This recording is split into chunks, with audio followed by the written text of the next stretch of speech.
and the Flame Wheel spent. Here comes a Fire Spin. So they're using up a lot of their invul now. And finally, we're back into the neutral game here. Grab spent by Pomf, and that's going to earn him some damage here. He goes for the Blade Draw. Blue buff popped, and Enda is swapping it up. He's just going back and forth between blue and red. Blade Draw already spent by Pomf, but not a lot of damage done to Enda. And he's going to use the shield jump. Gets the daze. Pomf rolls away from it. But back into the neutral situation is Pomf and Enda. There's the damage coming in from Pomf right now. You just like right now it feels like Enda is gonna have to kind of play a little bit defensive now. Like if you saw he was kind of backpedaling a little bit just because he just blew a majority of his CCs. He's just waiting for his opportunity to come back. There's the blade barrier from Pomf once again. Enda just forcing to be playing defensive. There's the trinket, the tab being blown from Enda right now. Finally getting an opportunity to get the damage in with the axe throw, following up with the leap and the charge, blowing as much groggies onto Pomf as possible, getting that damage.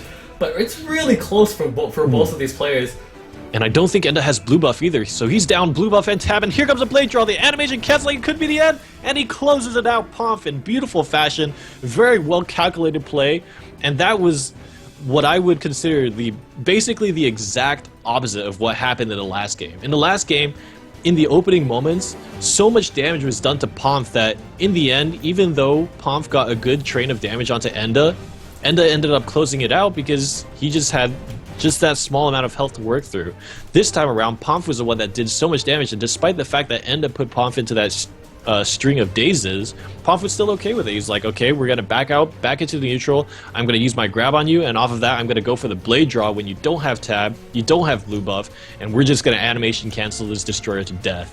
And it worked out beautifully for Pomf. He really zoned out Enda there, like in the sense where like Enda was just trying to get like his just like trying to see, like just feel like where he can actually get his damage going off.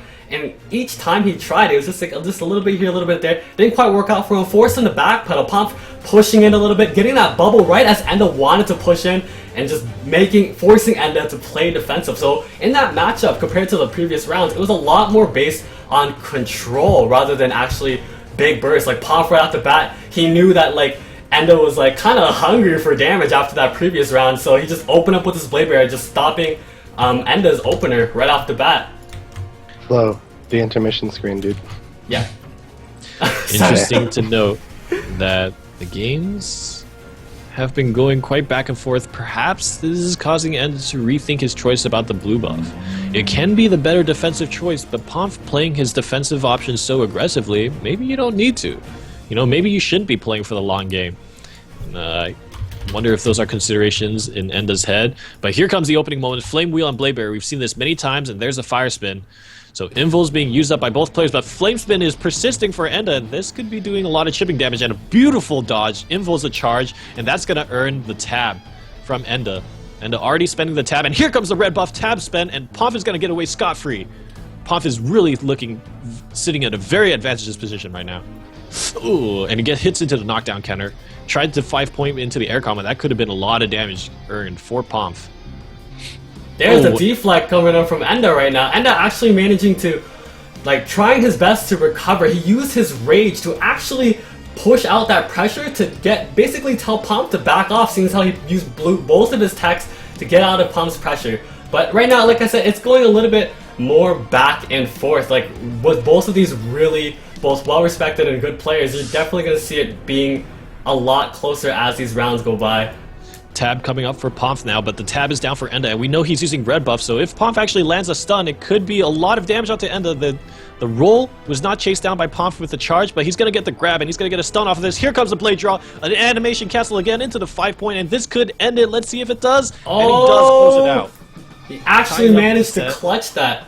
1-1, and I don't know how you feel about that match, but Pomf was just in control from start to finish. I feel like I think he dropped the ball a little bit in the opening moments. Enda was definitely exposed, but Pomf used a 5-point strike into Enda's on the ground counter, and that actually got Pomf knocked down. And I think if he had gotten that 5-point, sent Enda into the air, when he came down, he could just follow it up with a stun into the blade draw, and Enda would have lost a ton of his health at that moment in time.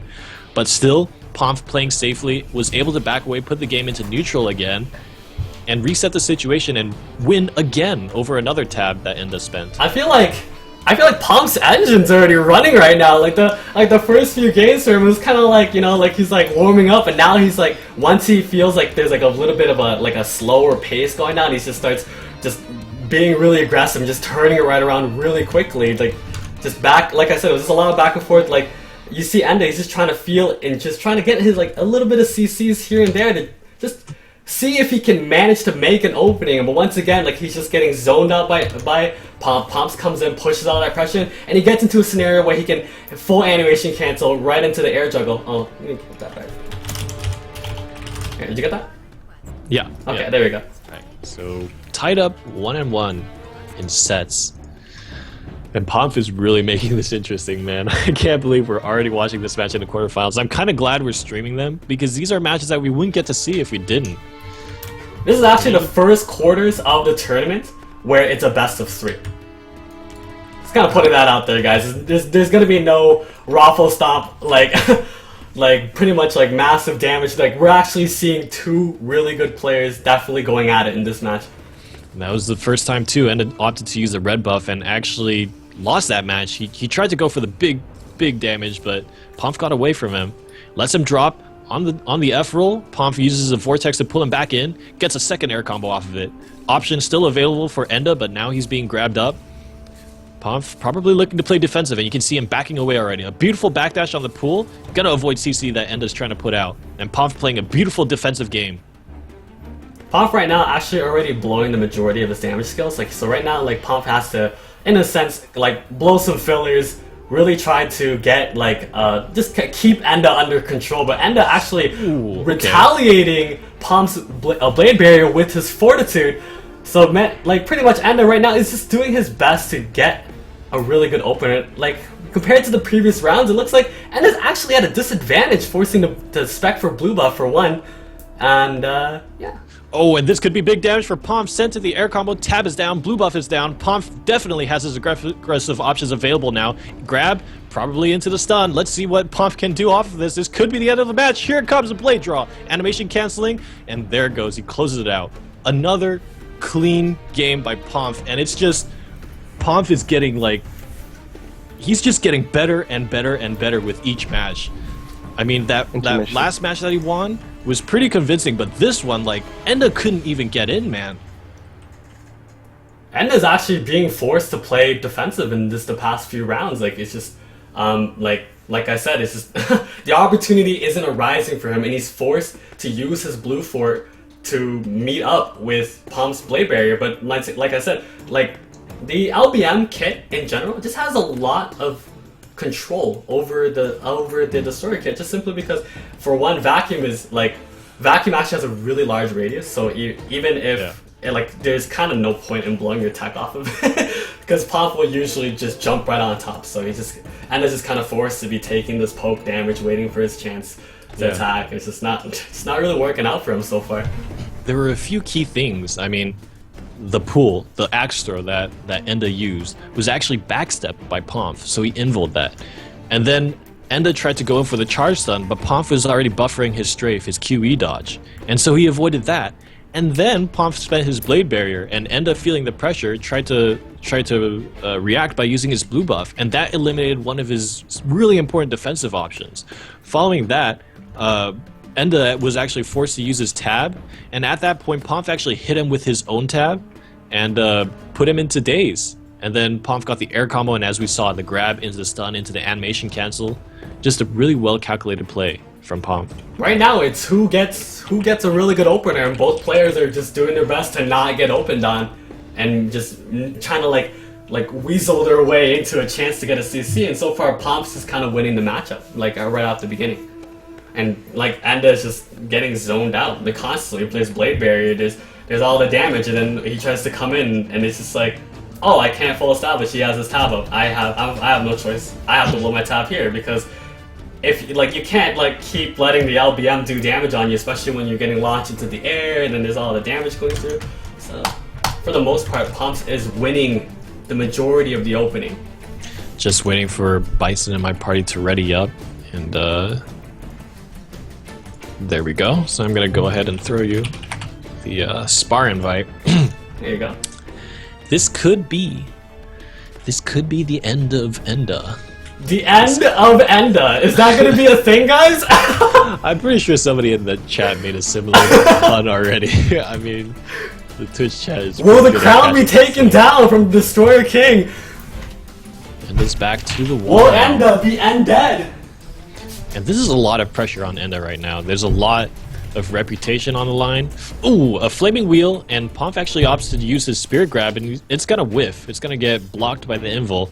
But Pomf's blade barrier is actually avoiding the pull from Enda. And it goes ahead and uses his jump, and Pomf is gonna have to be forced to use his tab right now. Exposed is Pomf. He's trying to get away right now. His shield stun not gonna connect because of Pomf's tab. And Pomf looks like he's gonna get away scot-free. Both players Dangerous right situation now really dispelled looking for by the chance to get some in. defensive play. Grab available for Pomf once again, and he's gonna get the chase. He goes into blade draw, and this is a lot of damage. Air combo is gonna earn him just a little bit more, and I can't remember if he used his 5-point already, but here comes a counter and a beautiful spin to negate that, and he gets the re-knockdown. So much pressure, but accidentally hits into the counter, and this is going to be the offensive pressure from Enda coming now. A pull, beautifully timed, gets the chase on the F roll, and grabbed up, instantly blade called. Pomf is going to be very grateful for Enda's choice there. Red buff being popped, and here he's going to get grabbed right out of that, and Enda is just being outplayed on so many levels at this point in time. There's the F roll chase, tab spent by Enda. He's very exposed right now, but Pomf still has his tab, and he spends it, and he gets the lightning draw right after. And Pomf will eliminate the 2-time Imperial Tournament champion. The end of Enda, boys! It's going down. You see right there was a really big difference in that round. Right there, Enda just said, you know what? I'm gonna spec red buff. And you know, in the way when he was actually playing the match, like he was using his rage to not only try to establish a little bit of damage, but to basically force Pomf to blow his tab, and that was part of him like being able to make that scenario for him to where, okay, Pomf doesn't have his escapes anymore. Let me make my opportunity to try to establish some damage here. And it just didn't happen, because when Pomf actually turned around, that was when Enda needed his blue buff the most, because he took a full lightning air combo, and he was just kind of narrowed back down, and he was like, yeah. The crown is taken down. The 2-time Imperial champion taken down by the potential 2-time Imperial play dancer. Wait, are they 1-1 or did they go 2-1? I need to get a score. I need to get a score check.